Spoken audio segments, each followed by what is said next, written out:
What is up, guys? It's Mimi, the ALE Double X Prince, and I have here's a little piece of paper with a rebooking of WrestleMania 35. I decided to do a rebooking because these are very popular. WrestleMania 35.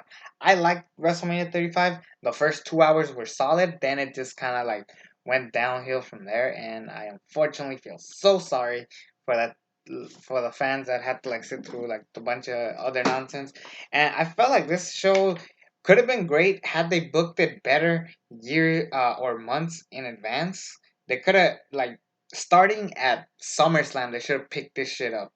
Um, freaking Also like there's stuff that like would make no sense. Also, Kurt Angle's farewell match was against Baron Corbin. They said it made sense in a Collider podcast where they said that they wanted to make this. They just wanted to finish the feud. They should have finished it earlier, like a TLC, and then Kurt Angle moves on to something else.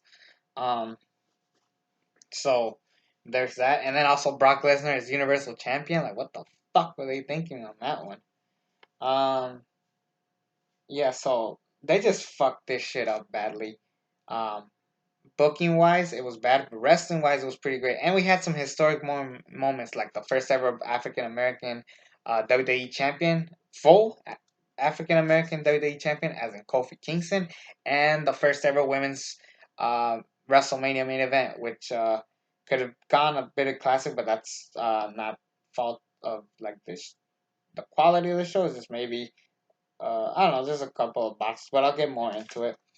But yeah, let's just start off with the pre-show. First of all, no women's tag team championships; those never existed, and no Bobby Lashley Leo Rush team up. I'll explain more later. So we kick off the show with um the women's battle royal. We'll call it the China Memorial Battle Royal. Finally, um, well, yeah, we're gonna call it the China Memorial Battle Royal. Um, because she deserved that name. As far as who I would give it to, I was gonna give it to Asuka or Carmella, but let's go with a different name. Let's change it up a bit. Let's go with either Lacey Evans, or let's go with Nikki Cross. Yes, Nikki Cross makes more sense. She's just a badass, unexpected, and I really like Nikki Cross. She's definitely one of the more over talents there. Then we have a tag team match, Raw Tag Team Championships, the Revival versus Kurt Hawkins and Zack Ryder. Keep everything the exact same way. That was brilliant. That was pretty smart of them. Um, and then we go to the Andre Battle Royal because we had uh because we had you know now, Baron Corbin will not be fighting Kurt Angle in his last match. Like I said, they finished off their feud at TLC or some shit. Finally end that feud. We'll finish it there. But Baron Corbin's basically trying to get his second Andre the Giant Battle Royal victory. They basically do like the two strongest men, Baron Corbin and Braun Strowman. They tear down the whole house. They throw everybody out. Eventually, the final two will be Braun Strowman and Baron Corbin. Give it a big feel moment, and then we have Braun Strowman throw out Baron Corbin, and then he becomes Andre Battle Royal winner because I think Braun Strowman could be a good holder. First match. First we have the Alexa Bliss and Hulk Hogan segment. Uh, okay, good to know. Uh, let's see. The first match will be the Hardy Boys versus the Usos for the SmackDown Tag Team Championships. I feel like Usos deserve to be on the main card, and they deserve a WrestleMania victory, which is why I give the victory to these guys. They keep their belts against the Hardy Boys. It should be a classic. Give these guys 13 minutes, and they will tear the house down. Even though they're out of old of age, they're almost 50. They're still kicking ass. That's gonna be great.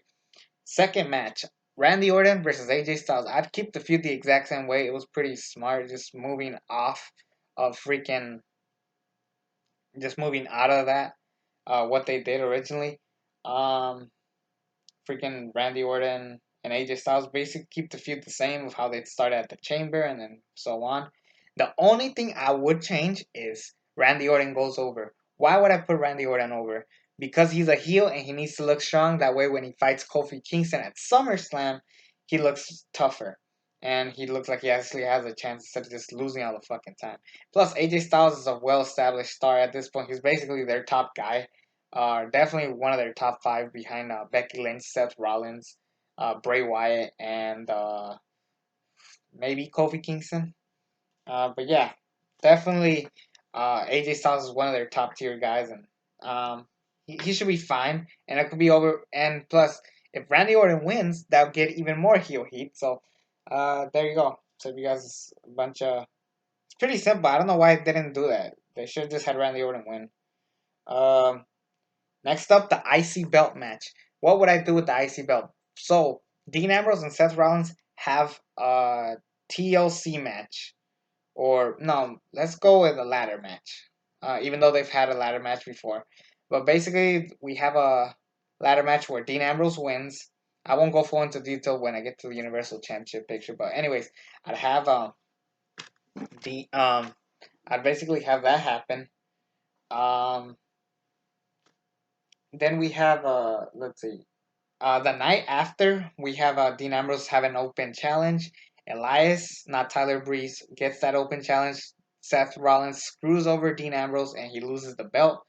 He Seth Rollins doesn't really care about the belt. He just cares about beating the ever living shit out of Dean Ambrose, especially after how he got screwed over, which I'll get to more in the Universal Championship picture.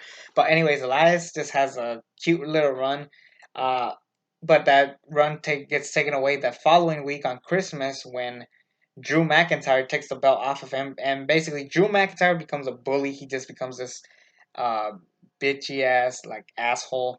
He is just tearing the house down, beating guys, mid carders, left and right for the IC belt. And then Finn Balor will he gets a chance, and he is just this close to beating him, but he just can't.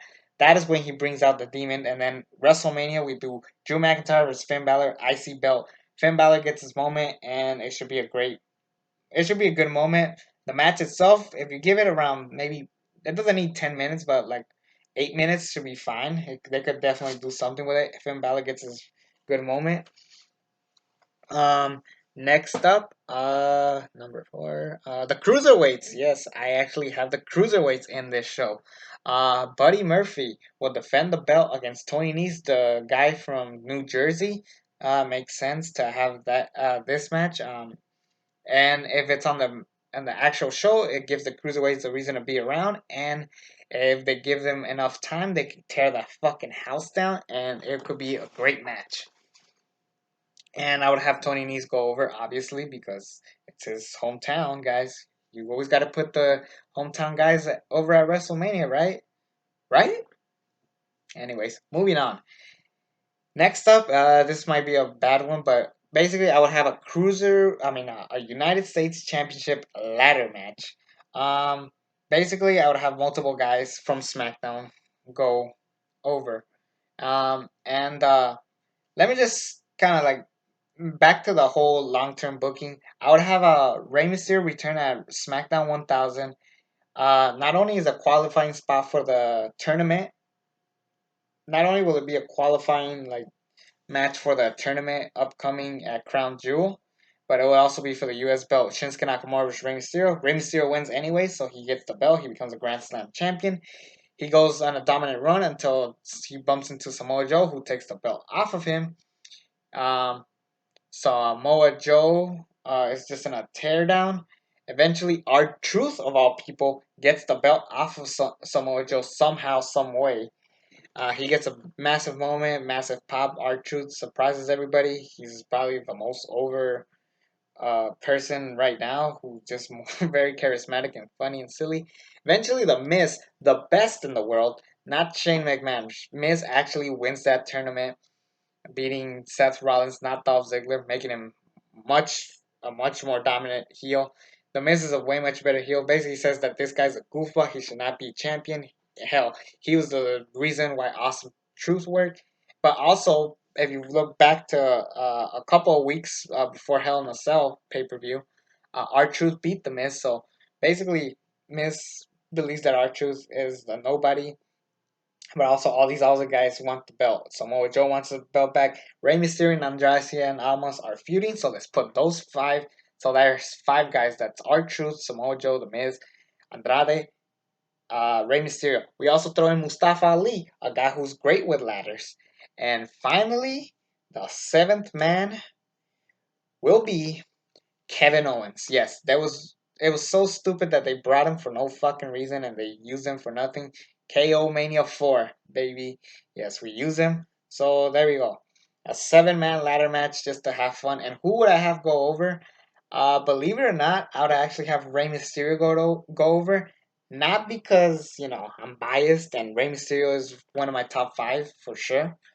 But that makes him a 2-time United States Championship champion, making the belt even more relevant. Plus, he goes to Raw, bring the U.S. belt to Raw, and I would also bring Andrade Cien Almas to Raw, and then that way they go back and forth with the belt, because that sounds like a lot of fun, right? So yeah, I would definitely have that. Andrade and Rey Mysterio continue their feud after that. Everybody else kind of moves on from their own thing. Personally, I would have Samoa Joe retire after this but like secretly retire because everybody retires on the show apparently. I would because Samoa Joe is just fucking like he finally got a WrestleMania match. Let's just move on from that. Yeah. So yeah, there's that. Anyways, continuing on. The sixth match, Daniel Bryan versus Kofi Kingston. What would I change different? Not a damn thing except for one thing. Kofi Kingston wins the Royal Rumble. The final two are Baron Corbin and Kofi Kingston. Baron Corbin is getting a lot of heat. I'll explain why Seth Rollins doesn't win the match. And why Baron Corbin is the runner up. So yes, Um, Kofi Kingston wins the Royal Rumble unexpectedly because all those cool spots, and he finally gets a WrestleMania victory. It shocks the hell out of everybody. It's a feel good moment, and he goes on to fight Daniel Bryan. After that, basically Vince McMahon says that the New Day is the biggest like name there is, one of the biggest names currently. So he doesn't want to risk losing the New Day, which will make sense long term run because maybe Big E gets jealous of Kofi Kingston getting all the attention, where he's the more dominant guy. So yeah, I would keep everything the same from here on out. Daniel Bryan, Kofi Kingston, Kofi Mania runs wild. He wins the WWE Championship, and we move on from that. Um, Seventh match. First of all, before I keep going, at Crown Jewel, Triple H fights his final match. He goes into the Hall of Fame by himself, not with DX, not with the Outlaws, X Pac, no Shawn Michaels. We had way too many 2-time Hall of Famers. If any faction deserves to be in the Hall of Fame, is the Hart Foundation. That way we can finally get Owen, Davey Boy Smith, and Jim the Anvil Neidhart all at once. Bret Hart and Ric Flair deserve to be the only 2-time Hall of Famers. Maybe Booker T with Harlem Heat. So yeah, that's 3 2-time Hall of Famers. We don't need 4 or 5, however many we have currently. But that should be fine. So if Triple H is not gonna fight Batista, who the fuck is he gonna face? Well, that, ladies and gentlemen, is the Beast, Brock Lesnar. A dream match. This should have been Batista's final match, not Triple H and Batista. I know Batista wanted Triple H, give me what I want. Uh, I love the Lexman's video, but yeah, that was a waste. They should have done Brock Lesnar and Batista, and I would have Brock Lesnar go over because Brock Lesnar sticks around more, and Batista like, you know, secretly retires. So I'd keep that the same. Um, so yeah, Brock Lesnar beats Batista in a dream match of mine. I always wanted to see Batista and Brock Lesnar, and there was no point of bringing Triple H in. So yeah, I'll leave it like that. Yeah, Brock Lesnar and Batista. That's the seventh match. 8 matches. There's the eighth match. So I only have 3 more matches after this. Wow, this video is a lot quicker than I thought. The eighth match is probably the one I worked my ass off for the most. Um, After the whole authority, like the whole freaking we'll give you what everybody wants to see. Um, At Crown Jewel, Braun Strowman finally gets his moment. He does not lose to Brock Lesnar. Instead, Brock Lesnar loses, puts over Braun Strowman. Braun Strowman is the new Universal Champion. He goes on a dominant run. Unfortunately, he does end up in the pre-show, which is kind of sad. He goes from Universal Champion to a pre-show. Uh, well, he wins the Battle Royal, so there's that. But yeah, that happens. Um, the Christmas episode, after Dean Ambrose loses the belt, the IC belt to Seth Rollins, he gets pissed. Um, Let me explain something. So at TLC, Seth and Dean have their IC belt ladder match or whatever. Uh, the reason why I didn't give him a TLC match is actually, fuck it. Let's just do two TLC matches. I'll explain later. But yeah, Seth Rollins loses to Dean Ambrose, but because Bobby Lashley screws over Seth Rollins. Yes, Bobby Lashley's been a goofball ever since he got here. He wants to be proven, and then we do Dean Ambrose and Bobby Lashley as a team. Um, like I said, Elias uh takes the belt off of off of Dean Ambrose after Seth Rollins screws him over the following night. So that pisses him off even more. But the Authority or Triple H doesn't want these guys to kill each other. So what he does is make sure these guys do not touch hands or like touch, or otherwise they will be both fired. And then uh, at the Royal, well, first of all, on the Christmas special, we do a Christmas Miracle Battle Royal or some shit. Basically, the winner faces the Universal Champion, Braun Strowman, at the Royal Rumble. The winner is Dean Ambrose, so we do Braun Strowman versus Dean Ambrose in a no disqualification match. At the Royal Rumble, Dean Ambrose wins thanks to the help of Bobby Lashley. Now he's a dominant champion, the Universal Champion, nonetheless. Um, then the Royal Rumble, Seth Rollins like, I'm gonna win the Royal Rumble and make sure I'm gonna win the Royal Rumble and make sure that freaking Dean Ambrose is stopped. Seth Rollins is this close to winning the Royal Rumble, but he doesn't because he eliminates Brock Lesnar after Brock Lesnar eliminates Batista. But then, yeah, and then afterwards, Bobby Lashley eliminates Seth Rollins because Bobby Lashley was only gonna be in the Royal Rumble simply to eliminate Seth Rollins, and he is pissed. Obviously, he beats up a bunch of referees. Basically, what Shawn Michaels did in 2010 Royal Rumble. So we do that story. Seth Rollins realized that he cannot get to the Universal Championship, but he really wants it, and that's very important. People want the Universal Championship. Those two specifically. At the Elimination Chamber, we do Dean Ambrose versus Kurt Angle, just because it's a dream match. I'll explain more with Kurt Angle with what I do with him next. But yeah, Dean Ambrose beats Kurt Angle at the Elimination Chamber, very dominant champion. Then the episode of Raw where Roman Reigns announces that he'll be back after battling leukemia. He basically says that he's coming back. He doesn't know when. Spoiler alert: he returns the night after. His first match will be the night after this WrestleMania against Bobby Lashley. I'll explain later why. Um, But yeah, we'll do this. The night Roman Reigns announces that he'll be back. Uh, this same night, Seth Rollins tries to get the IC belt back. We'll do a triple threat match: Bobby Lashley, Seth Rollins, and Drew McIntyre for the IC belt that exact same night. Drew McIntyre wins obviously. After the match, Bobby Lashley beats the shit out of him.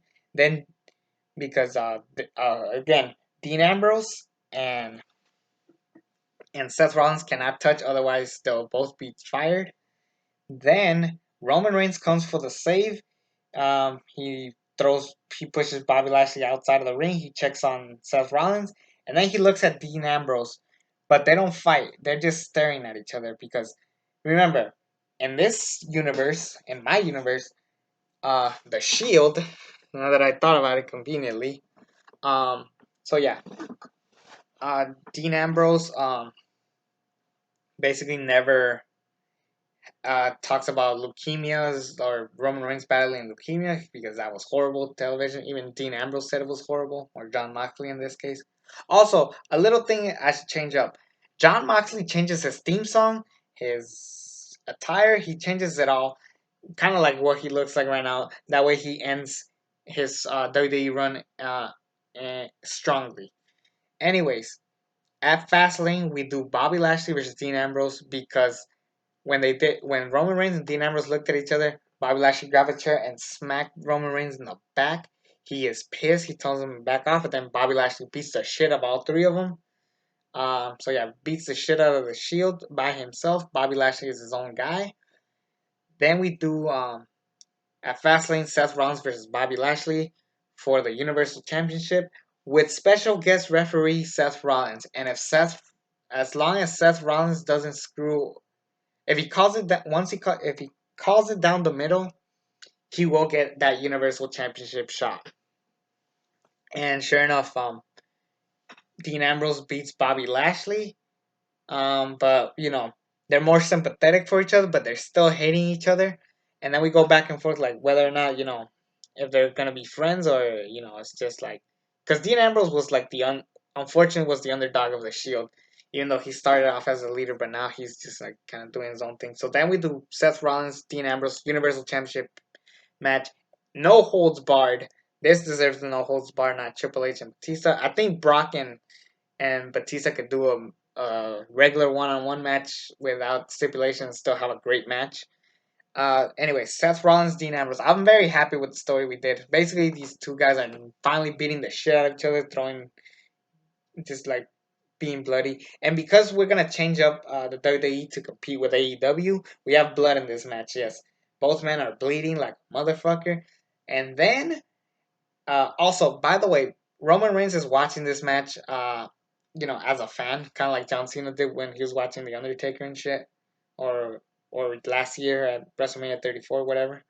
Anyways, these two are beating the shit out of each other. Bobby Lashley comes out, basically gets revenge. We don't see Bobby Lashley until this moment. From Fastlane to WrestleMania, we don't see him.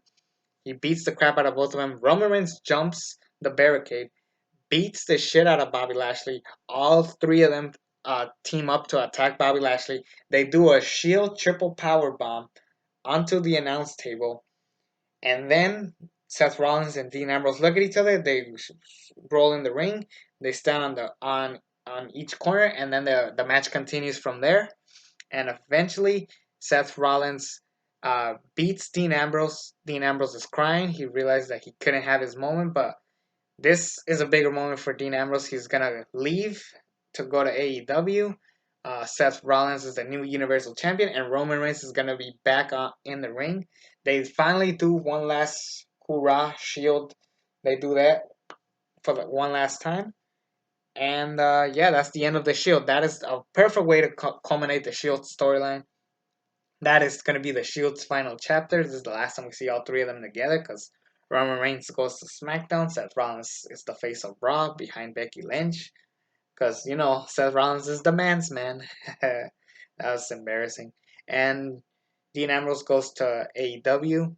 He has a final run, and that's it. Speaking of final runs, the ninth match is Kurt Angle versus John Cena. Like I said, he beats freaking Baron Corbin at TLC in a chairs match. Finally get that out of the way. Then he said he's going to enter the Royal Rumble, win it. Unfortunately, obviously he doesn't. Kofi wins it. Then he gets a shot at the Universal Championship. He just fails. He just fails.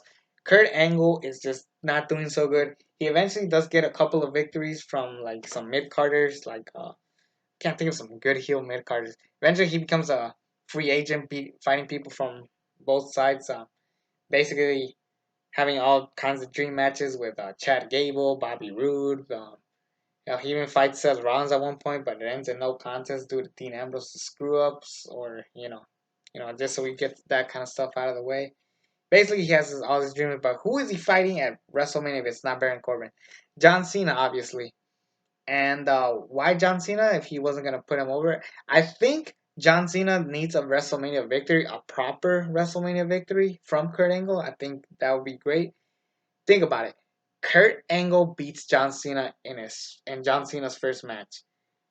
In Kurt Angle's last match, John Cena beats him. So that would be a perfect passing, even though it's not passing of the torch because John Cena's a veteran.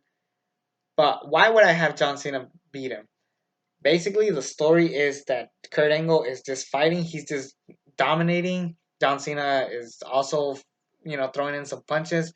Um, John Cena really didn't want to do this match, but he did it anyways. And then John Cena's like, no, like I don't want to do this. And then Kurt Angle's like, stop being a bitch, smacks him, and then that's when we get ruthless aggression. John Cena, they beat the shit out of each other. Then eventually, um, Kurt Angle knows that it's gonna be over because Kurt Angle doesn't want to leave the ring. He does not want to like retire, but he's gonna retire regardless of whether or not this match ends. There's even a point where Kurt Angle has the ankle lock and John Cena's about to tap out, but Kurt Angle lets go of the ankle lock and grabs John Cena's hand so he doesn't tap out. That's the kind of story they should have told. And then eventually, Kurt Angle's like, just do it. And then John Cena gives the FU to Kurt Angle, retires him for good. John Cena kind of walks away, gives Kurt Angle his big moment. He cuts a promo saying thank you to the fans. And that's the end of Kurt Angle's career. That would have been a perfect way to end Kurt Angle's career. And as far as Baron Corbin, you can still make him the king of the ring. You can still make him feud with Rollins, but I think Kurt Angle deserved better than what he got. There's that. So yeah, that's the feud. That's the card. Next up, the main event. That's the only thing to talk about. The women's main event, basically the exact same shit. I would change it up just a little bit. Ronda Rousey, Becky Lynch fight each other at TLC because they didn't get to fight at Survivor Series. They fight in the TLC match. How fucking awesome would that be? Becky Lynch and Ronda Rousey for the two belts. Ronda Rousey wins. She basically defends both of them back and forth, basically making her a dominant champion. Have all kinds of dream matches with everybody at the Royal Rumble because uh freaking Asuka never hasn't been doing much. We do Ronda Rousey versus Asuka, basically a retread of the following year where Asuka uh, kicks Ronda Rousey's hand or some shit. Um, Eventually, Ronda Rousey makes one belt instead of like having Becky hold two belts at the end. Spoiler alert: Ronda Rousey beats Asuka. Obviously, she wins a women's elimination chamber match with five of the best women wrestlers, I guess. Then, but as far as the Royal Rumble winner, I would have the final two be Becky Lynch and Charlotte. They both eliminate each other. Basically, they pull up Brett and Lex, and the three of them fight, and it just kind of goes from there instead of like having all this like, oh no, let's just add Charlotte just because that way we have a valid reason as to why. Plus, we already got a 1-on-1 with Ronda and Becky, and we got a 1-on-1 with Charlotte and Ronda. Now we have all three of them. Now it makes more sense and it's more fitting. As far as like the botch finish, let's just hope that doesn't happen, and let's just hope the match kicks ass. So I put less matches. I developed the cruiserweights. I made the Universal Championship feel important. I have Batista and Kurt Angle, Hardy Boys, and Ronda Rousey all go out with a bang. I put over a veteran like Randy Orton. Um, Kofi Mania runs wild, kept that the same, and I put the US, and I did not make Shane McMahon the best in the world. If anything, Shane McMahon should have retired at WrestleMania 34, give Daniel Bryan his moment, and after that, he just moves on and doesn't. He just becomes a heel GM or some shit. But that's what I would have done with WrestleMania 35. I put less matches, but at the end of the day, it was a easier sit through. That's how I would have booked WrestleMania. Check out all my stuff down below. It's me, the AOLE Double X Prince. Subscribe to this channel if you haven't already. And until then, I'm out. Hope you guys enjoyed this video.